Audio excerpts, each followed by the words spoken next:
బ్రాహ్మి అంటే సరస్వతి. సరస్వతికి చాలా పేర్లు ఉన్నాయి, దాంట్లో బ్రాహ్మి. దయాంభోనిధి అన్నాడు, నువ్వు దయకు సముద్రం. ఏమడుగుతున్నాడు?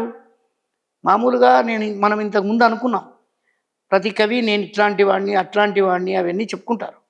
ఈయన ఏమీ చెప్పుకోలేదు. పైగా ఏమంటున్నాడు, నేనేమన్నా వాల్మీకినా, నేనేమన్నా వ్యాస మహర్షినా, నేనేమన్నా కాళిదాసునా?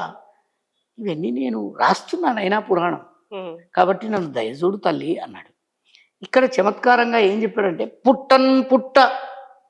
పుట్టలో పుట్టినవాడు వాల్మీకి.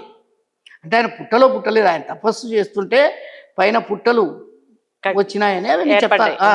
అవి పురాణ కథలు.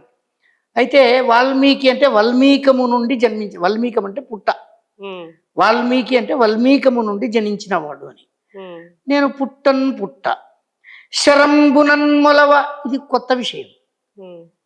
శరం అంటే రెల్లుగడ్డి, రెల్లుగడ్డిలో నుంచి ఉద్భవించిన వాడు కుమారస్వామి. నేనేమి కుమారస్వామిని కాదు అన్నాడు. అరే, కవులు రచయితలు చెప్పారు, ఈ కుమారస్వామిని ఎందుకు తెచ్చాడు?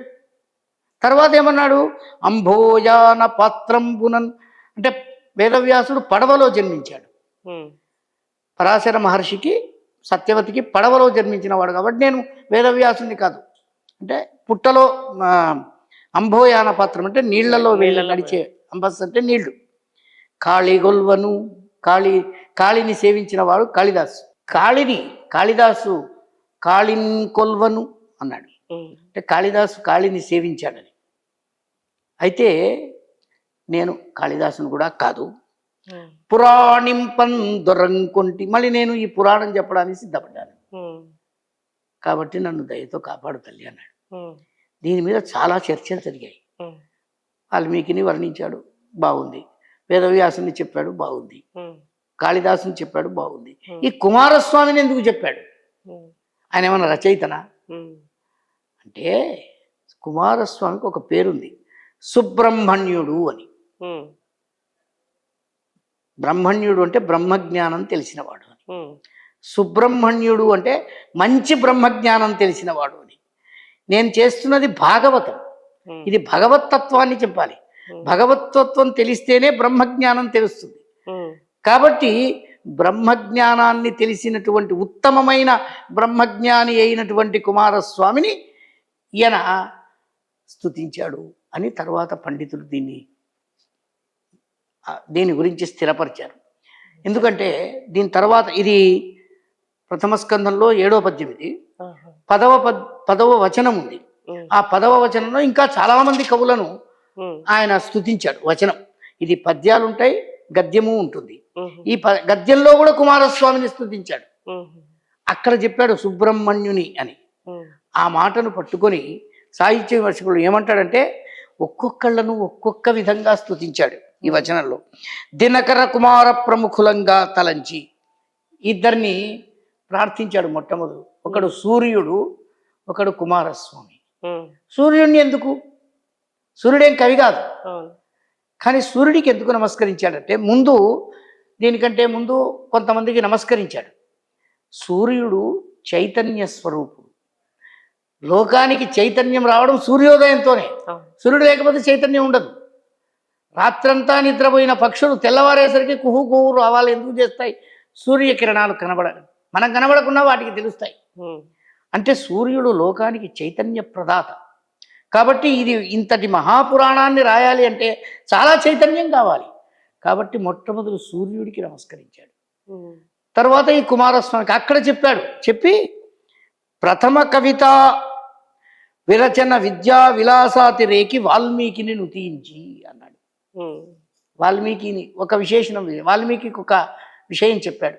ఏమిటి అంటే, మొట్టమొదటి కావ్యము రచించిన మహానుభావుడు, ప్రథమ కవితా విరచనం.